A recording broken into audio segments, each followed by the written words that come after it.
doors open for reconciliation on your part? Kasi sabi niya nagawa daw yung effort niya.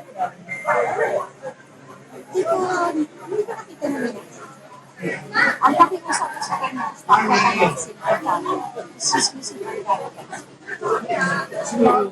Kung gusto talaga na ng reconciliation, But how's your relationship with your dad and your parents? I'm okay with ma. The thing is, hindi ko na nga sinasabi, I've been inviting my dad to go to the company and they refuse to bring me. Hindi po ba sumama si VP sa inyo sa buong senatorial campaign? Is this the first time, ma'am, na hindi kanya nasama? Sa maloob mo?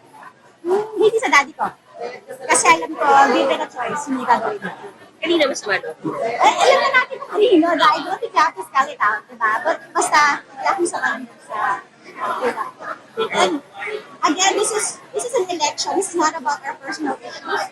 Ang pag-usapan dapat, plataforma, pag-usapan kung ano yung mga plano at mga nagawa para iboto tayo ng tao. Nagiging teleserye na about our personal life, which isn't really what it's supposed to be. Baka daw pwedeng may mag-mediate kasi kung sakaling manalo siyang mayor, yung transition daw, baka pwedeng mag-usap kayo. Yung naman, that's part of the mandate of the BILG na may transition team. Wag lang siya masyadong mag-presume na siya yung mananalo. Pero nasa ano yan? In fact, I think 2 months ago, nag-create na kami ng committee para dun sa transition.